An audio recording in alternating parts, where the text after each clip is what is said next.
Rick Grenell, our senior counsel for national security and foreign policy, is joining us. I want to play this sound from Jen Psaki. Then I want Rick to react. We know we just got it to him. She was asked this morning by reporters, I think, when they landed in Detroit. She was asked about this, the idea of the Biden administration. Two questions. One was on quiet diplomacy. We get to that in a second. But the other was, why are you've acted so differently than the previous administration. Why? Take a listen. Again, I would say that we are not following the same tactics of the prior administration. The president has reinstated humanitarian assistance and security assistance to the Palestinians. That's something that was stopped back in 2018, and we felt was not a constructive action by the prior administration. Aside from putting forward a peace proposal that was dead on arrival, we don't think they did anything constructive, really, to bring an end to the long-standing conflict in the Middle East. Okay, Rick, I will get to the Abraham Accords in just a second. But first, Rick, I want to get to, hey, we gave them aid and security assistance, and look what they've done. They've started a conflict. Let's be very clear, Jordan. We should start and remind and finish every single interview from here to eternity on the fact that Jen Psaki just admitted that they have a different policy, a fundamentally different policy, a 180-degree difference than the Trump administration when it comes to the Middle East. Now, what does that mean? I'm all for presidents having new policies, trying new and different things, but we cannot have a Washington, D.C. that puts its head in the sand after they implement policies and not evaluate whether or not their new policy is working. Let's step back and see. I agree with Jen. They did something dramatically different than the Trump administration. It isn't working. Stop. This whole idea of quiet diplomacy isn't working. We don't have a U.S. ambassador to Israel. What are they thinking? Yeah, man, I know you tweeted that out, Rick. We have no ambassador to Israel, not nominated, no one nominated, so we have no one there as a top representative from the Biden administration. You know the importance of that as being the former ambassador to Germany. The idea, again, too, what are we getting out of this quiet diplomatic strategy? And basically she says, they'd like to see the conflict come to an end, but that they're going to do everything behind the scenes. I think, Rick, you've worked in diplomacy a long time and in negotiations, but also in the intelligence world. You can do a lot of behind the scenes work, and that's important and that's great and it's necessary. But what you say publicly shapes that behind the scenes work. And right now, this silence is deafening. Quiet diplomacy only works when the media aren't paying attention and you want to go and make progress outside of the glare of the media lights.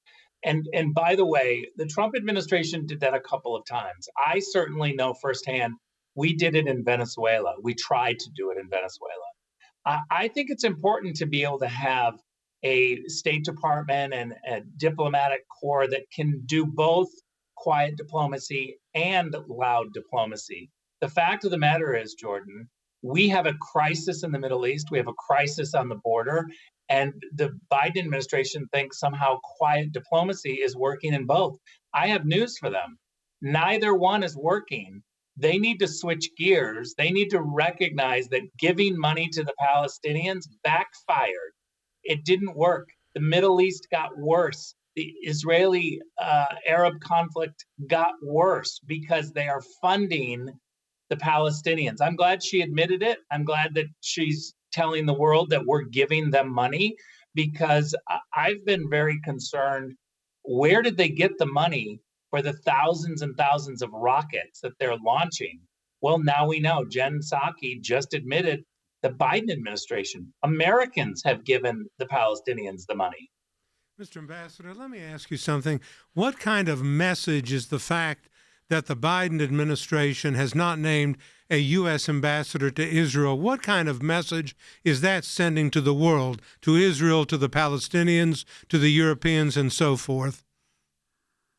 Well, I would also add to that the fact that Joe Biden refused to call the leader of Israel for a very long time. There were calls to say, call Benjamin Netanyahu, reach out to him, coordinate with him. And the Biden team really refused. This is a strategy of Jake Sullivan. He wants to ice out the Israelis. It's clear. with the help of Susan Rice. They're trying to send a very strong message. She did the same thing. Susan Rice did the same thing at the UN during the Obama years. They want to put the Israelis on ice, and this is a very dangerous game because it sends the message to the Palestinians, to Hamas, to Hezbollah, to Iran, that we are not as close to Israel and won't have their back. That's a dangerous, dangerous game. I will just say this. In the Trump administration, for all the criticism that we got for being unorganized, we had a U.S. ambassador to Israel named, nominated, through committee, a confirmation vote, and in place all by May 15th. The Biden administration, haven't even named, they haven't nominated a single bilateral ambassador. Rick, you'll love this. So Jen Psaki's answered a lot of questions right now, I guess, on this flight. She couldn't run away from the questions. And she's been asked just by a reporter now about war crimes in a war crimes tribunal. Take a listen, Rick, and get your comments by 48. Should there be a full accountability whenever this is over on both sides, looking into the question of war crimes? You said yesterday you'd make that assessment. So should there be on both Israel and Hamas an investigation and accountability held on whether there were war crimes committed? A decision for the international community to make together. I will say that our objective now is on bringing an end to the current conflict. This is new, Rick. So now we're going to have the international community just decide which of our allies to bring war crimes charges against.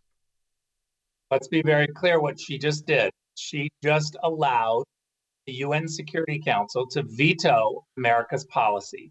We don't have an America policy. We certainly don't have an America First policy, because now what we have to do is go to the UN Security Council, put forward our idea, and then listen to 14 other countries water it down. What will come out as the international community, the global community's position, will be the lowest common denominator of 15 countries on the UN Security Council. That's outrageous. It doesn't make Americans safer. It makes America less safe and beholden to a whole bunch of other countries' priorities. You know, this is something, again, I think, get back to, Rick, you use that word a lot, consensus, but throwing Israel under the UN bus is dangerous as well. I mean, this is all going on. All these comments happening today. And, Rick, it's happening at the same time where we've got the House Foreign Affairs Committee chair, the Democrat Gregory Meeks. When this conflict started, he said Hamas are terrorists. This is a terrorist conflict. They must stop. Now he's 7 days into it. He wants a halt to the sale of weapons to Israel, a sale that was already approved even by the Biden administration of $700 million. So we're not giving it over. Taxpayers aren't giving this to Israel. Israel's buying it. I mean, something is getting to these Democrat members of Congress who have been right on the issue of at least Israel in just the last 8 days. Look, Nancy Pelosi knows this problem all too well. It's the squad. The squad has a lot of power. Our foreign policy is becoming woke policy. Mm-hmm. The far left Democratic Party has taken over domestic and foreign policy and created this progressive wokeism. And what that means is that while we lower our CO2, we have to pay for other countries to politically make the right decision on climate change. When it comes to the Middle East, we have to wait for other countries to decide where they are. When it comes to the Arab-Israeli conflict, we don't come down on the side of Israel, which is the only democracy in that region. We instead are going to try to tie Israel's hands in protecting themselves. You know, Rick, last question for you is more of a comment. We just put together a mini documentary we're releasing today at morethanever.com. It's morethanever.com. We've talked about this idea of ACLJ now more than ever. And it's about the release. It's called Not Forgotten, the release of Pastor Brunson. Your feature in this documentary is while you were ambassador to Germany. Just for a second here, describe people. That's why we say not forgotten, to that moment on the tarmac late at night, early hours the next day in Germany when you presented Pastor Brunson with that American flag. It was about 3 a.m. in the morning, and the lead up of the plane landing and the emotions of watching the plane taxi on American soil in Germany. And we're watching as the plane opens up. The emotions were getting very big. And I could feel that moment. I could feel that God was in control and was bringing this individual, Pastor Brunson, home.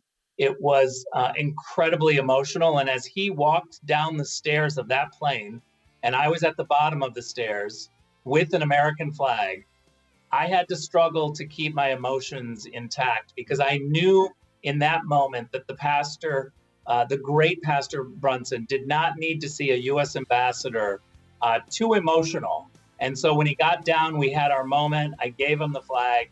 He hugged the flag. He kissed the flag, and he was overcome with emotion just like me. Yeah, there's the It was a beautiful moment, I think, ordained by God. Yeah, put the image up for people to see. It's up at, again, morethanever.com, and we'll start sharing this now more on social media. Rick, thanks for being with us.